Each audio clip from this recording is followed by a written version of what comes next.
The summer of 1940, and Britain stands alone. Hitler's victorious armies have swept through Europe with remarkable speed. The irresistible power of Blitzkrieg, a new, modern form of warfare, appears invincible, trailing mayhem and devastation in its wake, bringing Hitler within sight of the next step in his quest for global domination, the stubborn little island of Great Britain. Operation Sea Lion, the invasion of Great Britain, should commence immediately. But first, the German Air Force must gain control of the skies over southern England and the Channel. A simple task for Goering's magnificent Luftwaffe, Hitler believes. Yet he has not reckoned with the stubborn resistance that the Luftwaffe will encounter, the dogged determination and fierce spirit of the pilots and ground crews of Fighter Command. If Hitler is to realize his greatest desire, then he must first join battle with the few.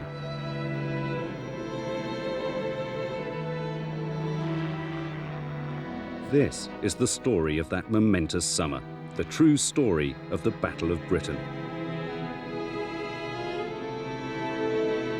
It is also the story of one of those squadrons of brave young men who were sent to meet the might of the Luftwaffe head-on. This is the true story of RAF Fighter Squadron 501.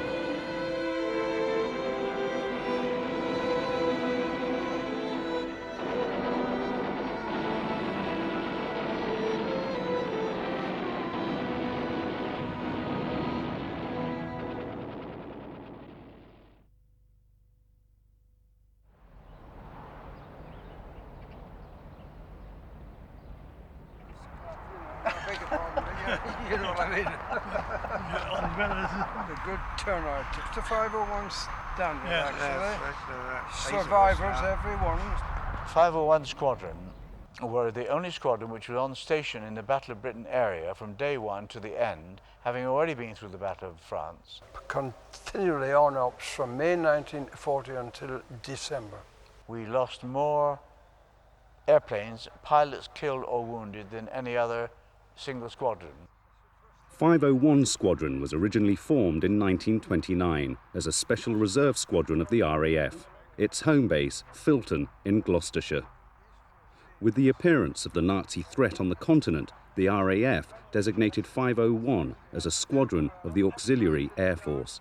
At the same time, the government decided to create a volunteer reserve, which would give civilians an opportunity to learn to fly at the taxpayers' expense. Many of the future members of 501 Squadron began their flying careers with the VR. I saw an advertisement in the newspaper saying that they were going to start a reserve where you could fly in your spare time while you were still at work. I applied and fortunately became the fourth person to be accepted.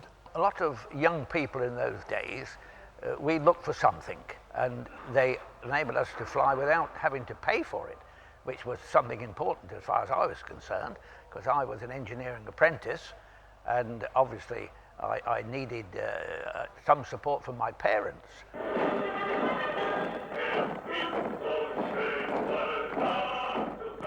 With events escalating out of control on mainland Europe, the regular and auxiliary squadrons were brought up to their wartime establishment. As a regular in the Air Force before the war, I started flying in 1938. I had an uncle who was a military man in the First World War, and at about 36-7, he said, there's going to be a war, and the Air Force is a thing for you. And he said, if you get in now, stand half a chance of being well trained by the time the war starts. Well, I joined the Auxiliary Air Force in '36 and had an airplane with another leading aircraftsman. I looked after the engine, he looked after everything else. And after Munich, towards the end of '38, he left the squadron to join the Royal Air Force Volunteer Reserve to train to be a pilot. I went to the CO and said I would like to follow suit, and he said, wouldn't you rather stay with the squadron and fly? And I said, yes, but that's only for commissioned officers. He said, well, in confidence I can tell you that I'm getting an establishment of 6 NCO pilots. Would you not rather stay with the squadron and learn to fly? I said I would, and I did. On the 1st of December 1938, 501 was converted from a bomber to a fighter squadron. With Europe about to plunge into chaos, the pilots of 501 would soon find themselves in the front lines of the conflict, looking boldly to their squadron's motto for inspiration: Nil timere, fear nothing.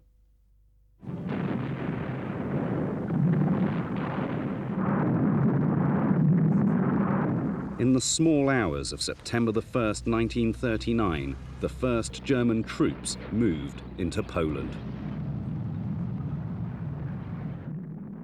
2 days later, as Warsaw experienced another day of continuous bombing, the British Prime Minister Neville Chamberlain finally declared war on Nazi Germany.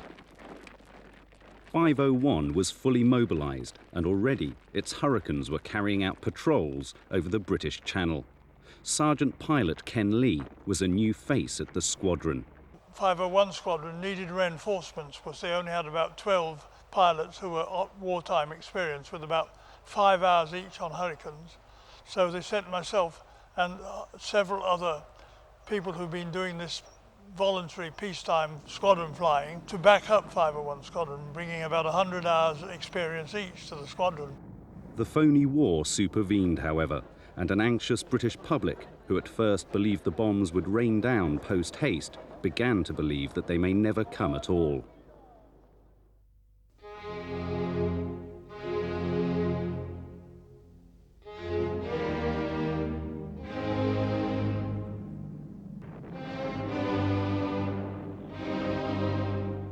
On the 10th of May 1940, the Germans invaded Belgium, Holland and the northeast of France. Their aim, the River Meuse. The Great Blitzkrieg had begun. Within hours, 501 Squadron was on its way to France. Already landed at the forward base in Bethineville, pilot officer Peter Hares looked on as one of 501's Bombay aircraft transports that was carrying the squadron's rear party came in to land. Its nose rose and it just sort of stalled from about 100 feet, 150 feet maybe just dropped onto the ground, broke its back, and we lost 3 of our members. They were our first casualties. 501 had quickly come to know the grim realities of war, and it was not long before the pilots saw their first action. I think the following day, May the 12th, we'd gone up on patrol. We came across a Dornier 17, I think it was. We all went in and we all pumped things into it. And we landed and went into breakfast, and the rear gunner from this German aircraft was looking not very happy with himself, having a cup of coffee, lying on a couch. Of course, the first time we ever saw a formation of 35 enemy aircraft, after we'd been practicing for over a year, one way or another, on imitation targets, that was a real thrill to see them at last. We were flying on a patrol. On the ground, I saw bomb bursts, and I traced these bomb bursts to a formation of Dorniers, which were bombing targets of opportunity. So when I got in position to fire behind this formation, I looked round for my support and no one was there. But by this time I was fully committed and I had to go on in and got one of them confirmed by the French artillery, and another one went down smoking, and they got 37 hits on me. Well, of course, I was delighted to have a major victory right away, only 3 days after rising in France, and went back to the squadron delighted with myself until they told me how badly my aircraft was damaged. It had to be put out of service. Hitler's panzer divisions were moving through France at a rate of 40 miles in a single day. The push into the Ardennes had taken the Allied forces completely by surprise. Continually outmaneuvered, the French army and the troops of the British Expeditionary Force seemed incapable of building upon any successful offensive of their own. Against this background, the pilots of 501 had to maintain dawn-till-dusk patrols of the front lines of battle. France was a rather difficult place to fly around in because we didn't know the countryside all that well. It was all targets of opportunity. You see, we had no radar, there was no ground control. They weren't able to vector us onto targets. We had to go out and patrol in likely spots and hope to intercept somebody. By the 15th of May, the German forces had reached their target of the River Meuse. Enormous pressure was building for the Commander-in-Chief of Fighter Command, Air Chief Marshal Sir Hugh Dowding, to send more fighters to France in order to resist the German advance. However, He argued that no further fighter squadrons should be sent, believing that the total force needed for a successful defence of Britain against the Luftwaffe would be 52 squadrons. And therefore, Dowding insisted, any fighters sent to France should be regarded as an overseas force, separate from that number. His precious 52 squadrons had already been reduced to 36, and at the present rate at which his planes were being shot down in the futile campaign over France, there would be none left at all within 2 weeks. Nevertheless, at the urging of the French, Churchill authorised the sending of 4 more squadrons. Predictably, this did nothing to stem the irresistible Nazi tide, and the inevitable process of retreat that would conclude with the evacuation of Dunkirk was already underway. We were never over the beaches of Dunkirk. We were in the hinterland, trying to intercept these raids coming in before they got to Dunkirk, not knowing, not being told anything about Dunkirk itself.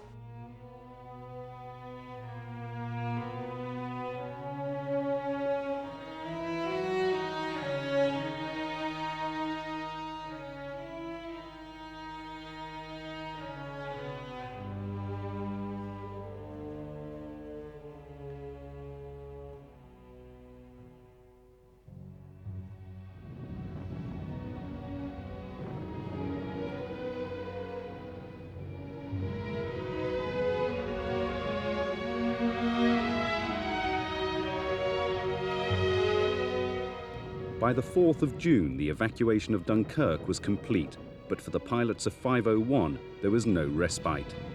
They were needed to provide a rearguard action, enabling the remains of the British Army to escape from other ports along the French coast. On occasion, the pilots were so tired that they had to be lifted from their cockpits. On the 17th, France approached Germany for what they called honourable peace terms, and finally, the next day, after darkness had fallen, an exhausted 501 squadron was able to leave for England. We'd lost several pilots. When we got back to England, we reformed at Croydon, got new aircraft, and we were just as ready to go as we'd been beforehand. Dowding had been correct to question the assignment of fighters to France. Of the 261 Hurricanes that were sent as support to the British Army, only 66 returned to England. Now he turned his attention to the inevitable onslaught of the Luftwaffe.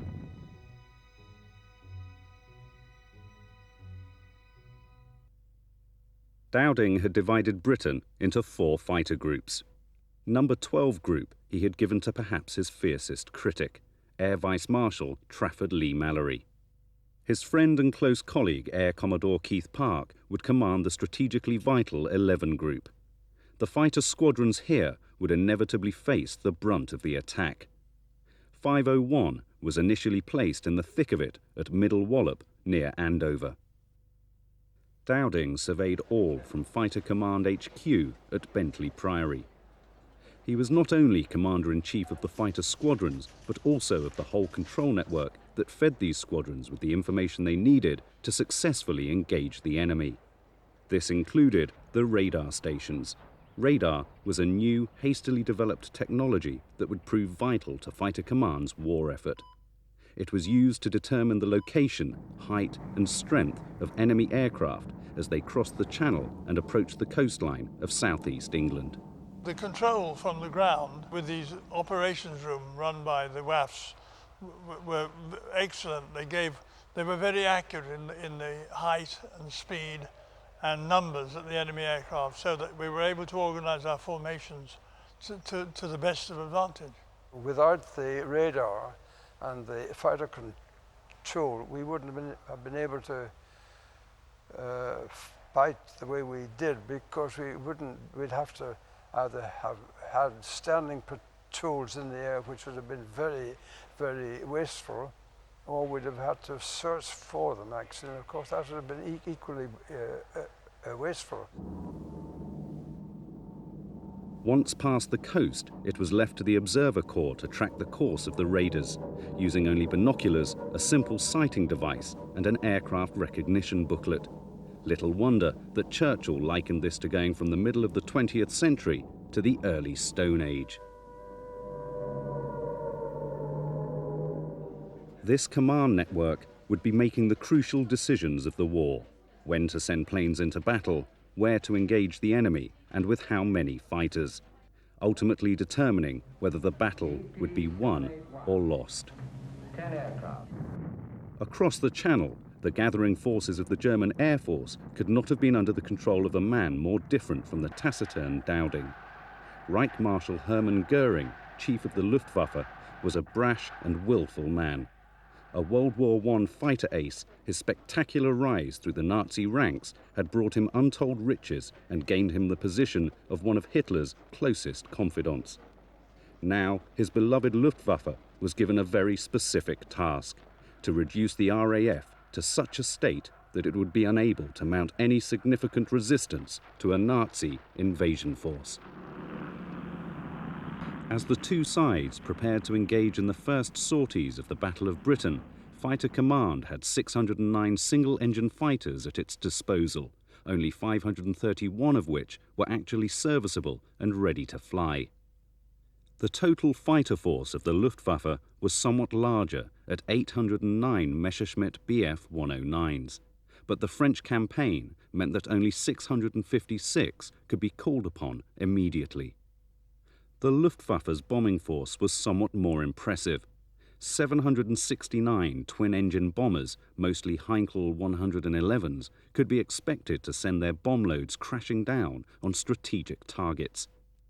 And these were complemented by 248 Junkers 87s, the terrifying Stuka dive bomber that had caused so much devastation over Dunkirk, and 168 of the much maligned but nevertheless effective Messerschmitt Bf 110s. The scene was set.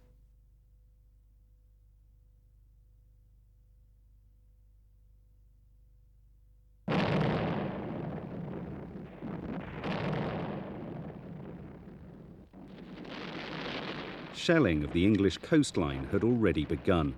Now Goering launched his bombers upon the shipping convoys with the intention of closing the channel to all British naval traffic. The Germans met with instant success. This action had the additional benefit of drawing the British fighters into the air to protect the convoys. Dowding was afraid that to effectively protect shipping, he would have to commit a dangerously high proportion of his total force. But as more and more shipping was lost, pressure from the Admiralty and the Air Ministry came to bear, and the Hurricanes and Spitfires of Fighter Command were sent to intercept the enemy for the first time. 1, 2, 3, 4, 5, 6, so about 10 German machines dive bombing a British convoy, which is just out to sea in the Channel. I can't see anything. No, we thought he got a German one had been got then, but now the British fighters are coming up. By the 19th of July, losses were already such that within 6 weeks, Fighter Command would cease to exist. And here they come in absolute steep dive, and you can see their bombs actually leave the machines and come into the water. On the 25th, 501 Squadron was moved to Gravesend, forming part of the Biggin Hill Wing. Its pilots were flying increasingly hazardous shipping patrols virtually every day. A force of Stukas attacked Dover Harbour, and we intercepted them as they put their noses down to dive and bomb the installations. So we followed them down. At the same time, the harbour defences opened up, so we were shooting at the Stukas and they were shooting back at us, and the harbour defences were shooting at everybody else. So it was a complete melee there. I got a Stuka over the entrance of the harbour, which was apparently seen from the shore, and then I had to pull away because the Stuka behind was shooting at me.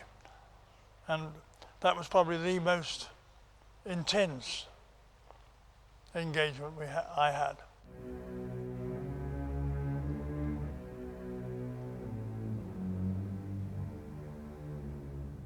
By this time, Hitler had issued the top-secret Directive No. 16, only 7 copies of which were ever made. It ordered the preparations for a landing operation against England to begin immediately.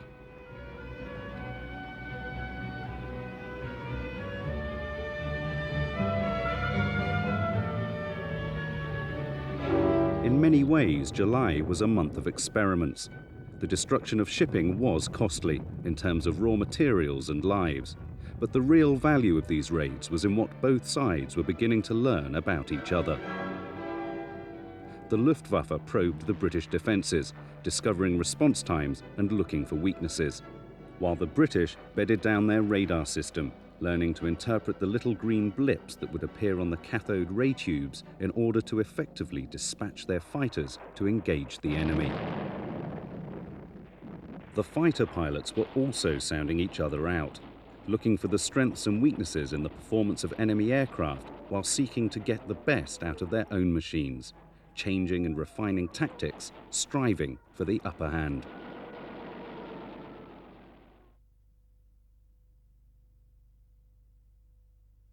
The Hurricane, which the members of 501 Squadron flew with such enthusiasm, was a monoplane version of the Hawker Fury. Initially, designer Sidney Cam undertook its development as a private venture, fully supported by Hawkers, but contrary to Air Ministry specification. Its old-fashioned wood and fabric makeup, stiffened by a metal tube framework, meant that it was a kind of halfway home between the biplanes of the First World War and the new Spitfire.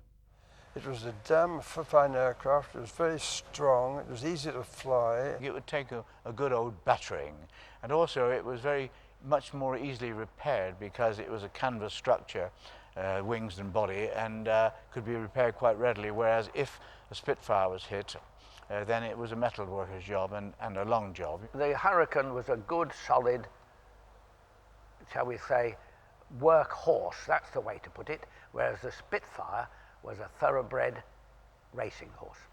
The key to the Spitfire's excellence was its distinctive curved wings.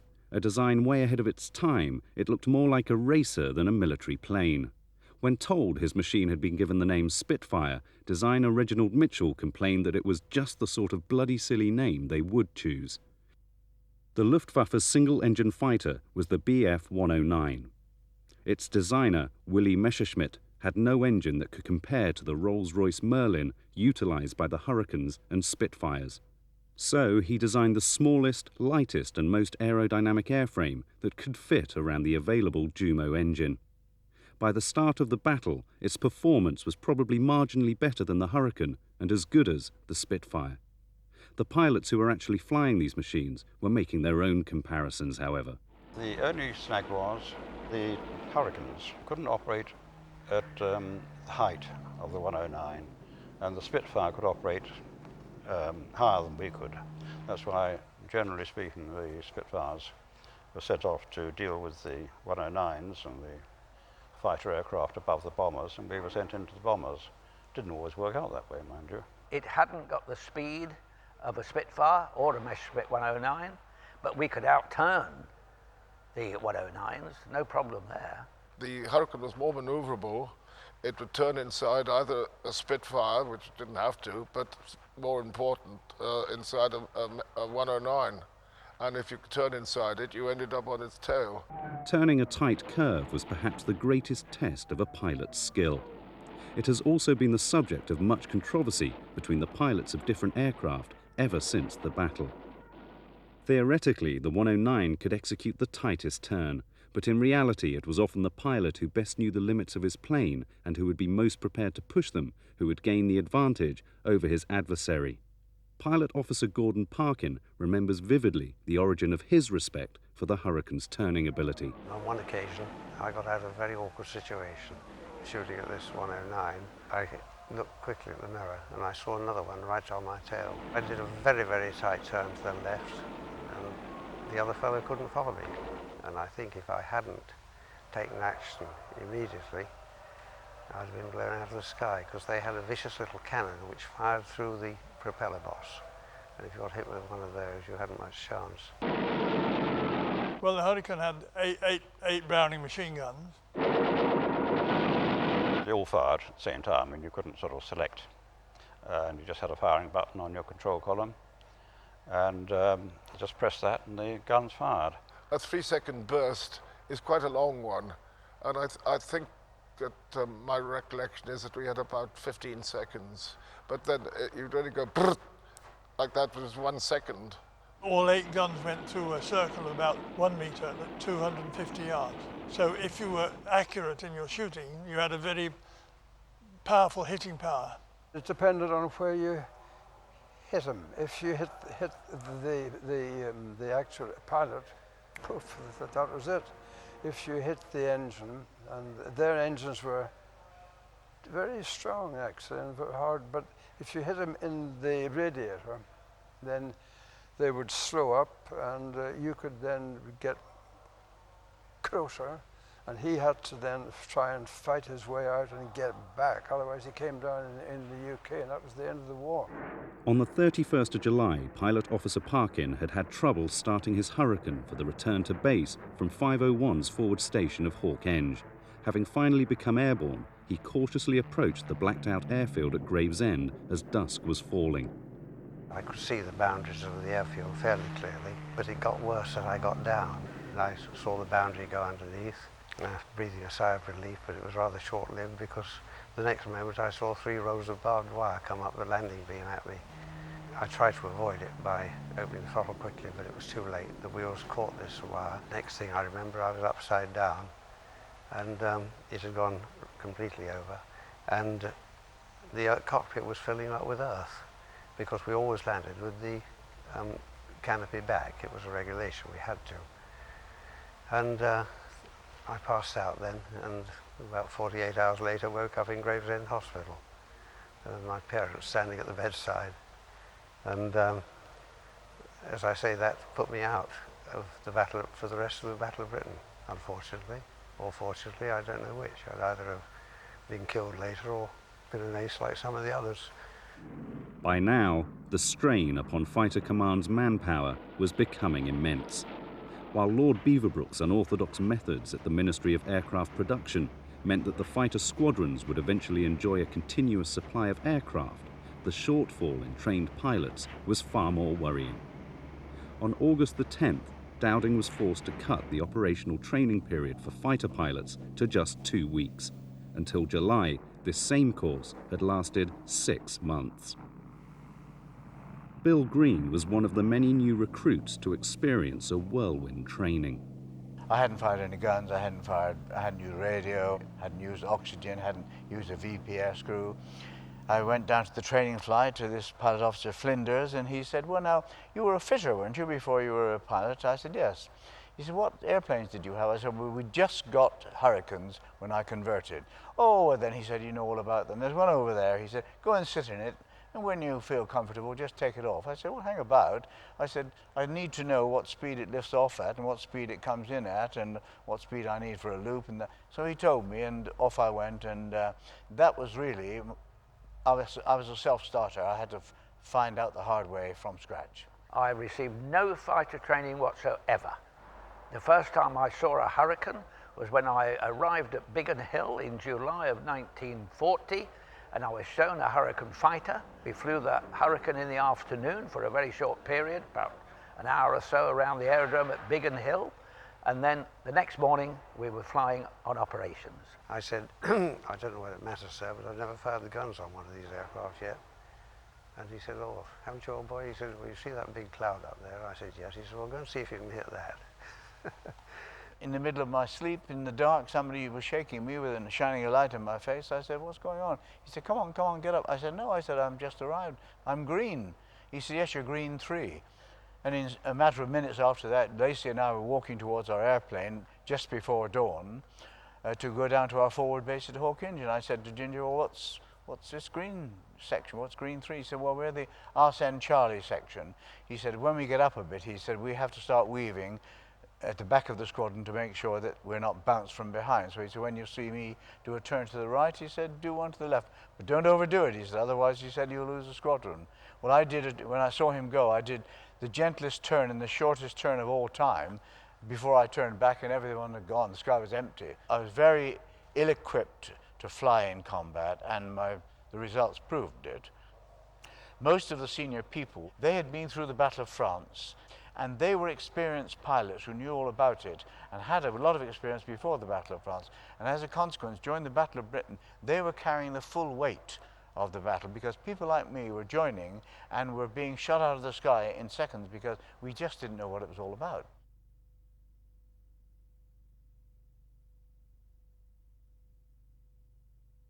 Soon, it would seem as if July had been a month of mere skirmishes.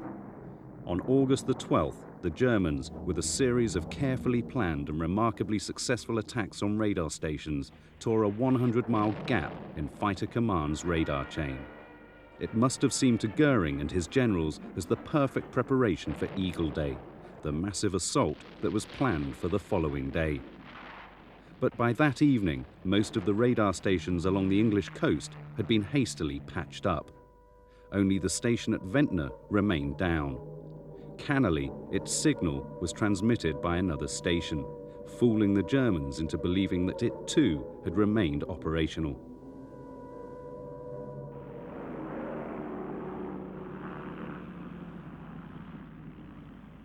The 13th of August. With Goering's enormous offensive Eagle attack, the Luftwaffe mounted its greatest effort so far, its whole might being brought to bear upon Fighter Command for the first time.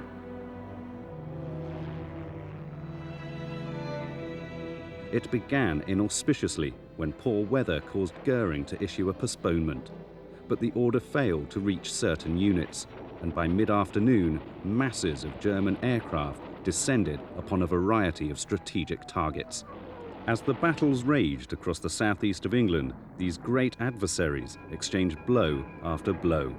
Both air forces were now irreversibly locked in battle.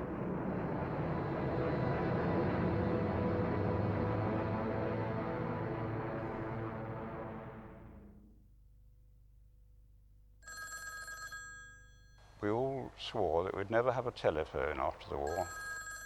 You're sitting there knowing that the telephone is going to ring. It's likely if it rings that it's a scramble.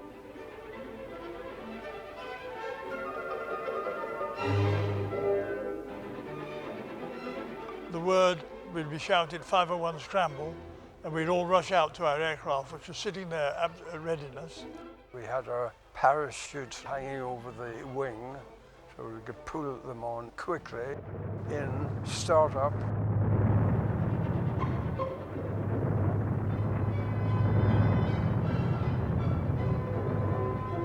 Scrambled off in threes, forming up off the aerodrome into a squadron of, if we could get 12 aircraft in the air, which was very rare. We could, in fact, from tents, sitting round Hawkins, get the squadron in the air in 1.5 minutes. We were told to look out for 200 snappers, and there were just 12 of us. You imagine that your little squadron, 12 aircraft, is going to have to take on 50, 100 aircraft. And we were vectored onto the bomber stream as they came in with the Me-109s covering them.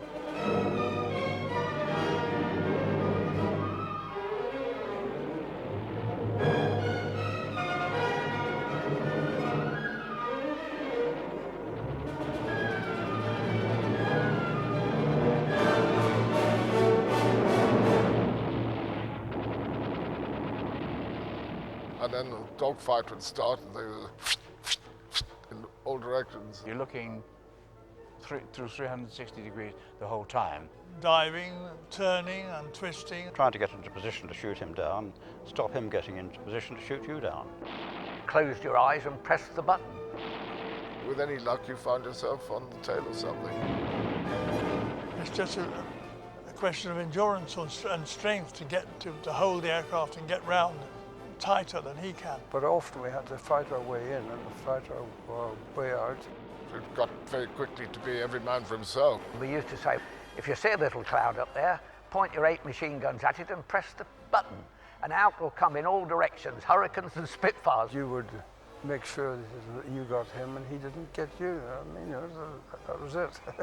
Great unawareness of anything else, even to be frightened. I mean, you were too occupied to realize that you were.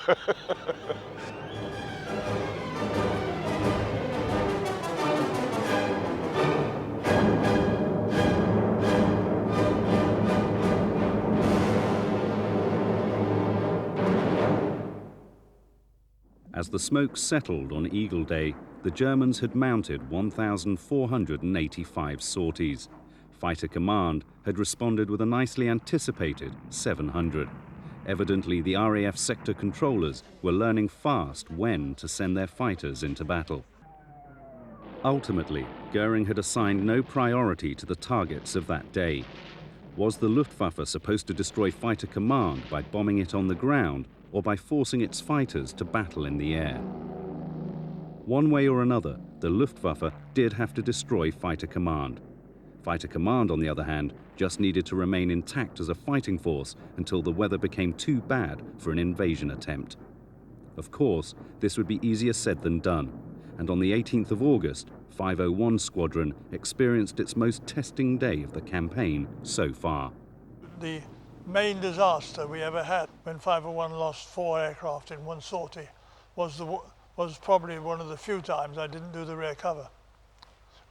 I was actually in charge of the squadron on that particular day, and because we were only going back on a practice flight, I put 2 new boys behind the squadron to practice their rear cover, which they'd never done before, and I myself was flying in the middle of the formation.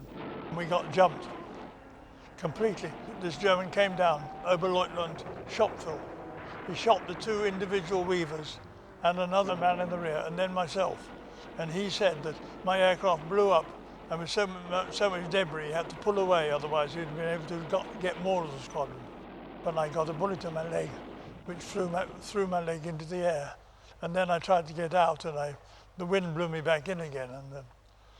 And eventually I got out at 17,000 feet, so I did a free fall drop down to 10,000 feet before I pulled the parachute to keep out of the air battle or being shot on my parachute. 6 Hurricanes were lost on that black day for 501 Squadron, with 2 pilots killed and a further 3, including Ken Lee, in hospital with serious injuries. Over the course of the next week, the German air fleets continued to test the strength of Fighter Command by launching simultaneous attacks from all sides. However, on the 15th of August, Goering had declared that it was doubtful whether attacks on radar sites were successful. It was his first major error.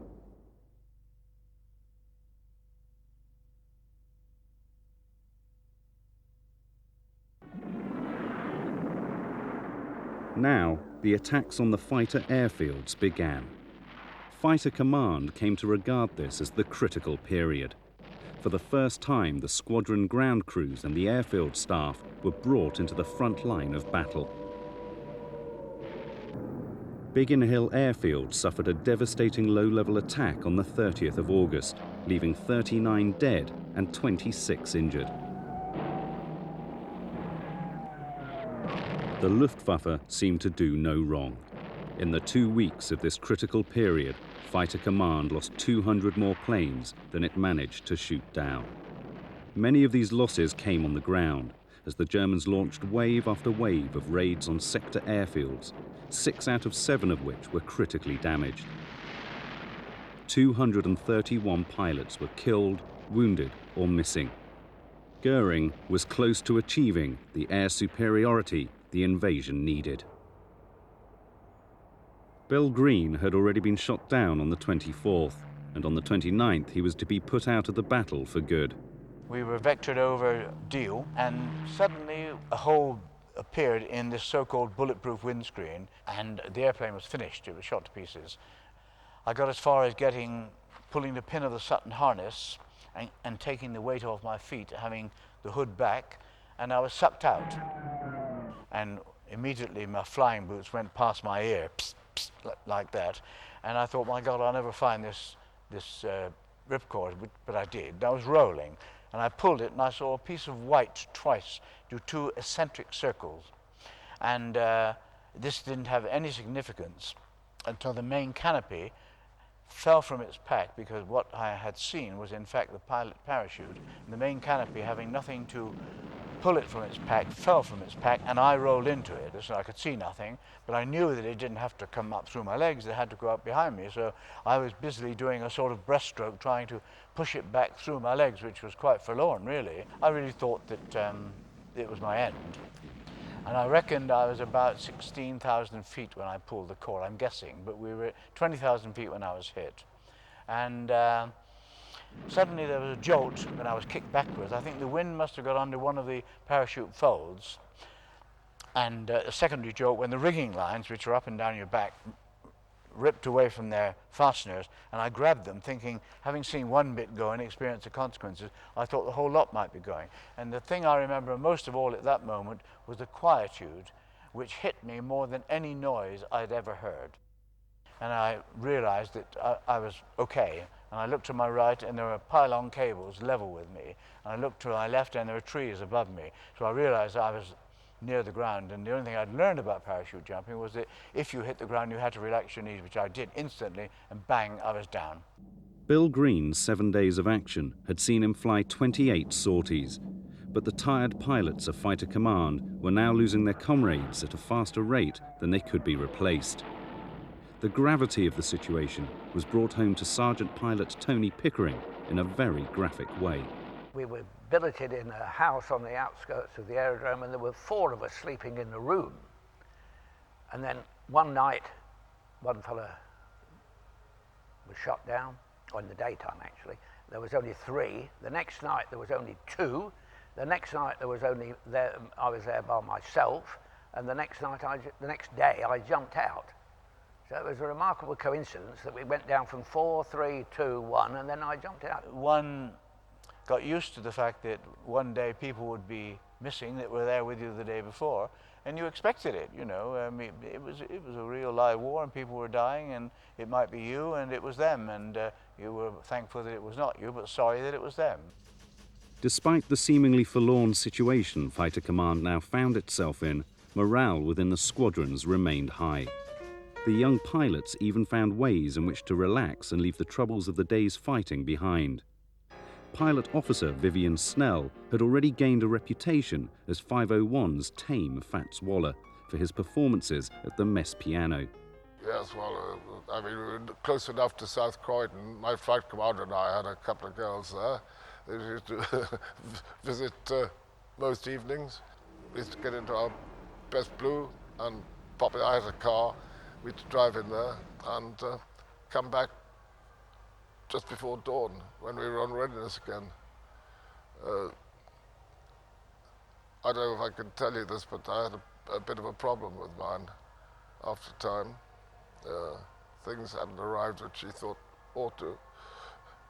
And I went to the Squadron MO and asked him if he could help. He said, no, there's nothing we can do for a civilian, but he said, let's find out if what you're describing is, or she describing.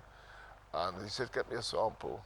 So I took an empty half bottle, whiskey bottle in, which he filled. And things were a bit tense, so on the way back to Kenley, I stopped at a pub, went in for a couple of drinks, and of course the population couldn't get whiskey for love nor money. When I came out, somebody had stolen a bottle. And I'll say one thing now I've never been able to understand, and that was very rarely were we called to intercept or defend the country in the evenings. I would say about 6 o'clock in the evening was the last raids. I always thought, and I still think today, that the German Air Force played it very fair.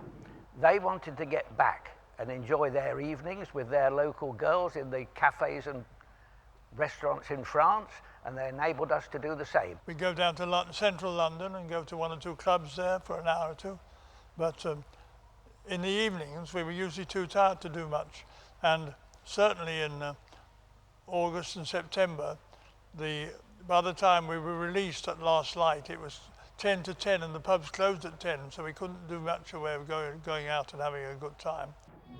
Although the position for Fighter Command seemed dire, the balance of the battle was in fact beginning to shift in its favour. Dowding's policy of seeking out bombers whilst trying to avoid the fighters was eating away at the confidence of the German bomber crews, and for their part, the 109 pilots were aggrieved that the RAF fighters were not engaging them. On the 30th of August, Fighter Command had flown 1,000 sorties in a single day for the first time.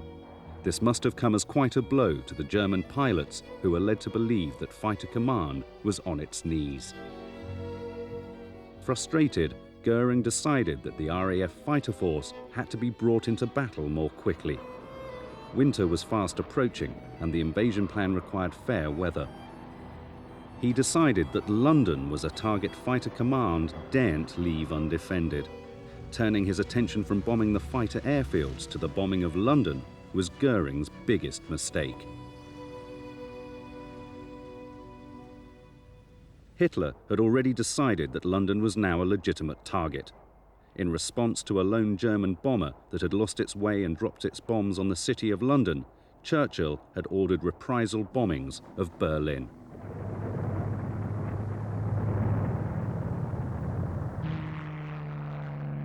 "81 RAF bombers had descended upon Berlin on the night of the 25th of August, causing more civilian casualties.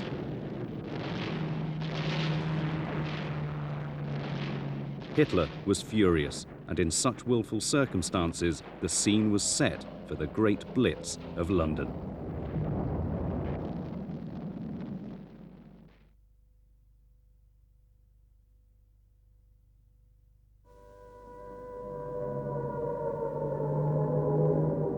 On the 7th of September, a dense swarm of German planes blackened the London skyline.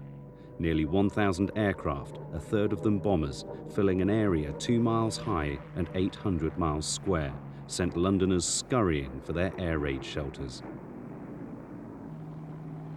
The bombs fell, and London was ablaze.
.501 Squadron was quickly moved to Kenley, from where it could more effectively intercept the enemy raids on the capital. This was to be the busiest phase of the battle for the pilots of 501, who flew over 600 hours in September alone. I saw 109 diving vertically. I went after it and gave it a burst, and it blew up into little pieces. I've never explained what happened. It must have been carrying a bomb which I triggered or something. That's all I can imagine. And covered me in oil. I could even see through the windscreen. The main incident I can remember actually is doing a head-on attack on some Dornier bombers who were coming in and having my sump of the Hurricane shot away. Completely shot away. The aircraft went into flames, and over the side I went, landing in the guards depot at Caterham. And I looked over my left shoulder, and there was an aircraft coming towards me from slightly above, very fast. And I thought, that's my number 3 coming to join up formation. He's coming much too fast, he's going to overshoot me. Then my next thought was, it's not a Hurricane, had a big, round, yellow propeller boss with a big hole in it for firing cannon through. My next thought was, he's going to fire at me any minute now. He was only about 100, 150 yards from me by then. All these thoughts, of course, went through very quickly. And so I pulled hard round to the left towards him, pulled the stick hard back into my tummy, and did a very steep turn just as he fired his guns. And a cannon shell went through my starboard wing, leaving a jagged hole in it, I suppose about 2 feet from where I was sitting. 501 had a new arrival who was soon to make his mark on the squadron. By his own admission, Pilot Officer Ken Mackenzie had been champing at the bit to get into the thick of the action. I came up below a swarm, as they used to call them, of 8 German aircraft with a Weaver. So I attacked the Weaver as he came across and hit him. straight away, but ran out of ammunition. But having hit him, he rolled over and went down and back towards the coast, and I rolled after him and followed him, and we were coming down to about 200 or 300 feet over Folkestone Harbour, and he was aiming to get back over the channel actually, and I was able to form mate on him and thought, how can I put him down? And I thought if I put my undercarriage down, I might be able to take his tail fin off with the undercarriage. When I put my undercarriage on, of course it reduced my speed also, and that was no good. But as I put the undercarriage up, mated on him again, and brought my starboard wing tip down onto his port tail plane. We were about 100 feet off the sea actually, and his port tail plane broke off. He went straight in, and I had about 3.5 feet broke off the end of my starboard wing actually. Mackenzie was quickly set upon by 2 more 109s, but he somehow maintained control of his stricken plane and managed to bellyland near Folkestone, cutting open his lower lip and knocking out 4 teeth in the process. On the 15th of September, Londoners had looked up to their skies and seen nearly 200 Spitfires and Hurricanes engaging the enemy in combat. It was the climax of the daylight battles, what would later become known as Battle of Britain Day. On this momentous day, 501 managed to claim 6 enemy aircraft while losing 2 of its own and 1 pilot. The concentration of RAF fighters that they encountered over London that day finally convinced the Germans that fighter command was far from depleted.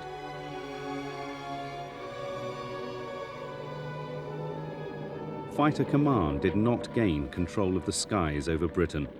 The German air fleets would continue their raids for a long while yet, and London would endure 76 consecutive nights of bombing. But nothing short of German command of the air could provide the security necessary for a seaborne invasion. Just by remaining intact, fighter command had won a famous victory. It had won the Battle of Britain.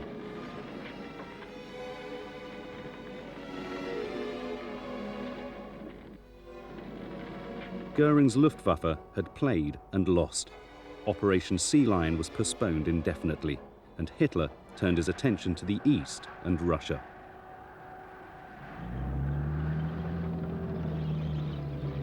The Luftwaffe had shown devastating suitability during the blitzkriegs of the continent for which it had been originally designed, but failed to follow any coherent strategy for any length of time during the Battle of Britain. Dowding and Park, on the other hand, had shown masterly command of their aircraft. Inexplicably, the reward for their efforts from the RAF High Command was swift and calculated dismissal from their jobs immediately after the battle. The real heroes of the battle, though, remain those men who took to the skies against all odds, risking their lives day after day, and who will forever be known as the few. On the 17th of December, the 17 Hurricanes of Auxiliary Air Force Squadron 501 returned to their home base of Filton. The 149 enemy aircraft that the pilots of Fighting 501 had shot down since it started operations in July had come at enormous cost.